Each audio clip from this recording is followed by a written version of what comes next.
defensive season, but added some pieces that looked really good defensively as well. What's sort of your early sense of Alex and Isaiah and just what they can bring to the defense? Yeah, just from playing against both of them, I have first-person experience on them being great defenders. They did really good things for their teams last year, and they're going to do really good things for us this year. That's why we brought them in. We believe in them as players, and they're going to do just what everybody else is doing, which is completely buying into what we're trying to do as a team, and a big part of that is defense. It's hard to win games, especially big games, especially playoff games, which we aspire to do if you can't play defense. So that's a big focus of what we're trying to do, and they're going to help us with that. Are there any specific slices of the defense you feel like their skills will help specifically with turnovers, rebounding, whatever you think? If you look at their individual skill sets, what they brought to their teams last year, isn't going to completely change this year. Alex is a great, point of attack defender, pursuit defender, in actions, ball screens, things like that. He has really active hands, not only, in passing lanes, but on the ball. And, I think we can. I don't like to put expectations on people. I don't like expectations at all, but I think we'll see a lot of things similar to that this year. And Isaiah as well, he's a heck of a post defender, rebounder. He's a great rim protector. He was huge for that New York team last year, especially in the playoffs. He's going to be big time on that end for us this year. Go ahead, Barry. Barry Trammell with the Tulsa World. Chet, there's a belief that Isaiah will spell you a lot, but also that you guys will play together. Have you thought about how the two of you might mesh on the court at the same time? It's definitely important to always try and visualize and, see situations that you could be in before you're in them, so you can prepare for them and practice for them. But, we haven't had a single team practice. We haven't had a single day of training camp. I know we're not closed-minded on what we're going to do. Coach isn't. Nobody in the building is. We got to get in there and figure out what's best for us as a team and what's going to work now and long-term for us. And, there's no decisions made on what we're going to do, how we're going to do it. That's going to be up to the coaching staff, and we're going to completely buy into that. And, I feel like whatever decisions are made there, we're going to go out there and execute.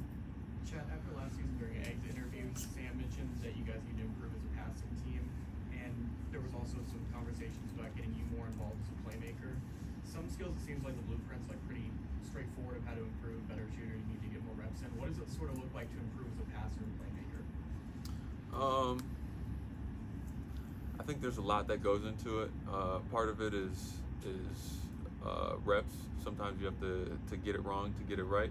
But you always want to get as far ahead of that as you can, and that comes with watching film and understanding, rotations, spatial awareness, knowing where people are, and then always having a willingness to make the right play, because most of the time passing is the right play, and you got to be willing to make that early, because a hesitation, sometimes means that pass isn't there anymore. So it's a combination of different things, but it comes with experience and hard work, which we're all trying to put in and get that outcome. There are things to be learned from both winning and losing, and you got to experience both those things in the postseason last year. So, with that in the rearview mirror, how did that impact your postseason and your preparation for this season, both individually, like your game, what you wanted to work on, and as for other things you can add to the team's success? Yeah, losing sucks. Nobody wants to lose. Losing hurts, and we were definitely hurt.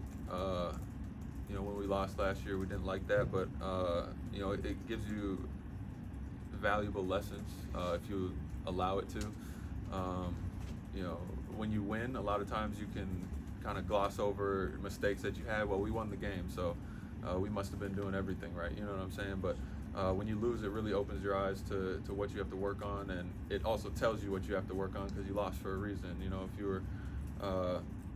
were the better team, you would have won. So, you know, it just told us what we had to work on going into the offseason, and you know, not only myself, but you know, all the players on our team, as well as our coaching staff, everybody, you know, was really accountable and able to look at themselves on what they could do better. And you know, we're going to take that into this season and kind of mesh it together as a team. And you know, I think that'll leave us in a better spot as a better team.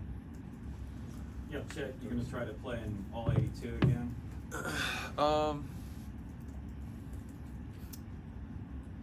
I honestly don't know how to answer that one. You know, I wake up every day blessed to be able to play basketball. You know, if I'm healthy, I'm you know, kind of itching to get out there and play.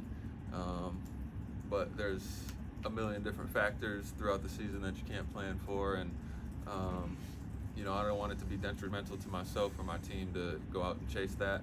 You know, I felt at times last year, you know, I was definitely making some sacrifices to go out and play some games that I probably shouldn't have, and who knows? We'll see. Yeah. Chet, Joe, go ahead, Joe, and then Joel. Chet, you said you don't like expectations, but there's going to be a lot on you guys this season. What do you think, kind of going into the year when there is kind of a lot of pressure to win?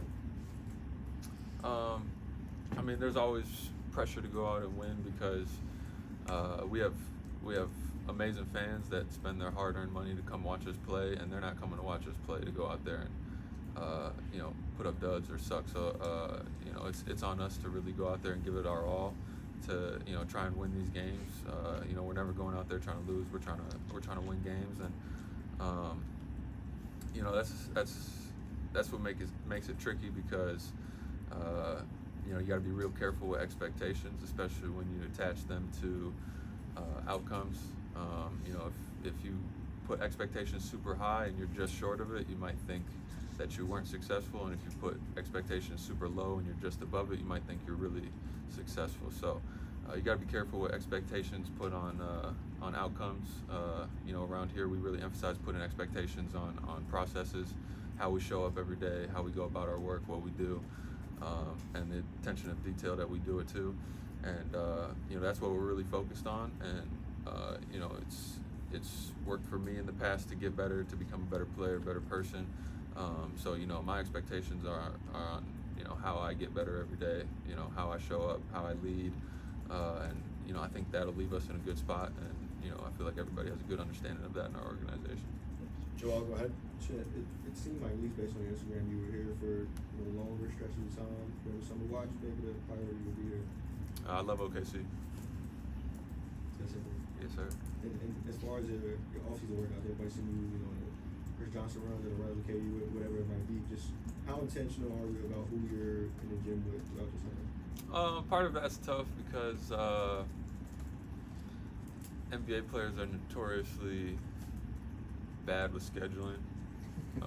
So it's like, be here at 10, you know, they're not there till 11, or like some people are like, oh, can't make it today at 10. So it's like kind of tough, you know, especially in the summer. I'm just trying to play. I'm, you know, definitely hunting some of them runs, and sometimes it's you know, getting out there with whoever you can get out there with, and making the most out of it, and that's what I try to do.